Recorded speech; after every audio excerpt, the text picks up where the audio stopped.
Hi everyone, I'm Mark Gatto, co-CEO of Scion Investments, and I'm here today on the Advisor Lab by Scion. I'm your special guest host, and we are here at Future Proof.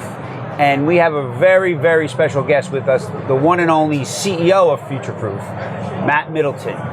Matt, welcome on the Advisor Lab. Absolutely, thanks for having me. Thank you. So, tell us about Future Proof, because from my perspective, you guys are, talk about disruption in any given field. You guys are disrupting the conference circuit, if you will. Tell us a little bit more how Future Proof came about and what is your goals for this beautiful event? Yeah, absolutely. So it's really twofold, right? Future Proof was kind of created in my mind during COVID. And so at the time, if everyone remembers, live events came to a screeching halt. At that time in the events industry specifically, everyone was talking about live events are dead. Why would you ever travel around the country or the world to go sit in a ballroom with 30 or 3,000 other people, risk your health, leave your family, leave your office? It just didn't make sense. And I kind of looked at it, it's like, I grew up in sales. So to me, it's like, well, no, you can't create what you create in person through a Zoom. Right? It helps, it accelerates business, but it's not the only thing. And so with that, I had this thought of, I believe live events are going to come back, but that I believe that they were going to come back differently post-COVID. And you and I were talking earlier off camera, and it was really, well, content's important, right? We're always looking to learn, but content digitally is great, right? We could listen to this with a click of a button on demand. You can listen to some of the most important people. So when you think about the evolution of live events in general, specifically in financial services, we focused on, well, we want to be the number one networking platform for our entire industry. Well, how do you do that organically? Right? We're all humans. I think we forget in this industry, we speak a different vocabulary, we want to sound more sophisticated than all of this. At the end of the day, we're just humans with interests, and we have a certain lifestyle, and we have hobbies. And we want to share that. And so if you think about what you have in terms of your client base, partners you have, it's not the client that's worth the most to you. It's the stickier clients are the ones that you relate more to. And so this event is the culmination of people's shared hobbies, interests, and lifestyle. And so then, well, how do you stand out? Call it a festival over a conference, have it entirely outdoor versus in a trade show. Bring in all of these cultural moments so that people could share in that together. And if you can do that well, and people are rubbing elbows with each other because they like the same music genre or they're like the same food type, well, maybe you'll start to say like, oh, wait, you're actually a vendor I could use. Or you're a potential client, or you're a potential employee that I could recruit. So really what it was shaped it is, how do we create a human-centric wealth management event that makes people feel like they are truly transforming out of what their day-to-day is. Right. No, it's amazing what you've done. The energy here is second to none. And you mentioned the typical conference is in a ballroom at some large hotel in the middle of a big city, and this is anything but that, right? You have a level of energy among your guests and your attendees that I've never seen before, and I think that energy really fosters conversation, right? Absolutely. People want to be here. People want to meet others. They want to talk to people about business, and that's what makes a great conference, and you're doing that. One of the things that you do, which I think is particularly different and really successful, is the breakthrough component. Yes. Tell us a little bit more how you came up with that idea and why is it so successful? Yeah, so most people look at it and say, oh, you have great technology. And my thesis on technology is if we lead with technology as the value prop, it means the technology is not that great. And so what I always say is we're changing the behavior of how people experience events. So what do I mean by that? 3 weeks before an event, you now fill in a profile and you get access to everyone else who is going to be there. Not to have yet another messaging platform, because we're all distracted human beings and we're all busy professionals, but rather to get to the core point, which is, I know I'm attending this event. I know there's people I don't know currently that I should know that is also attending this event. How do I make it a very seamless, frictionless experience to get access to those people? And so what we've done is really change the behaviors on how people participate in events.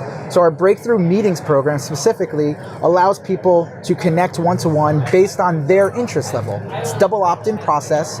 And what we do then is run algorithms that allow people to schedule meetings at specific tables at specific times. So most of the time you come here and you're like, oh, I know that person and maybe I want to meet with them, but you're like, where should we meet? Or is it this coffee, or the table's not available, or you forget because the meetings ran over. becomes a very efficient process where you get in, your 15 minutes, you already know who you're meeting, and you get down to business. And the idea there is not to do diligence or anything else. It's simply to make a human connection and say, do we want to continue the conversation? And last year we brought this in. We ran 16,000 one-to-one meetings, and we had a 98% satisfaction rate based on the people that participated, which means that the way in which we created the process and how people connect or should connect at events was very successful. We built it this year to expand, right? So now we went from 16,000 to 32,000 meetings. So people really like the platform, but more importantly, we extended the different types of programs we offer. So now we have breakthrough experiences and breakthrough talks.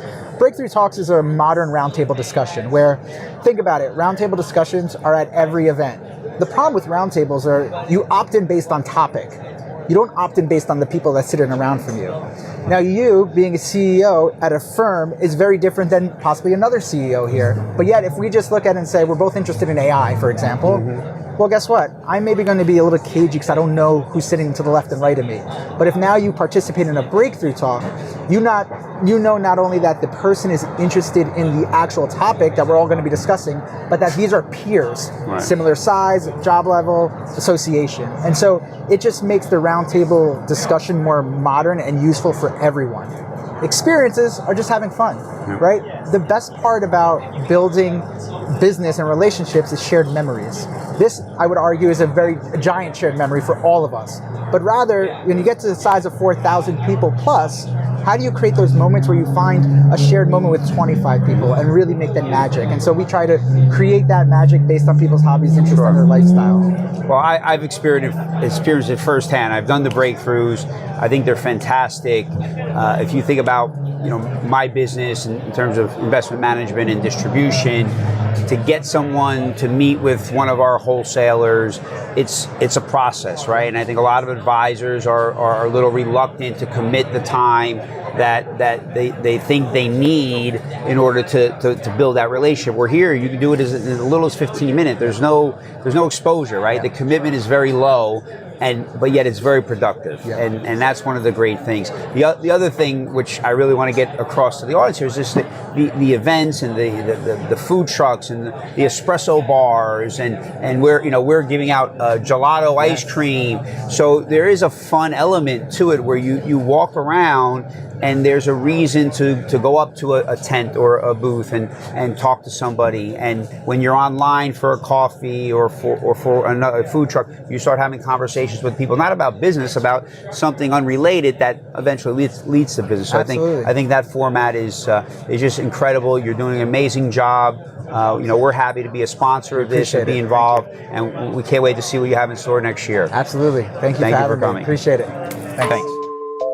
This video is for informational purposes only and should not be considered or relied upon as investment advice. It may not be copied, quoted, or referenced without Cyan Investment's prior written consent. Do not rely upon any opinions, predictions, or forward-looking statements contained herein.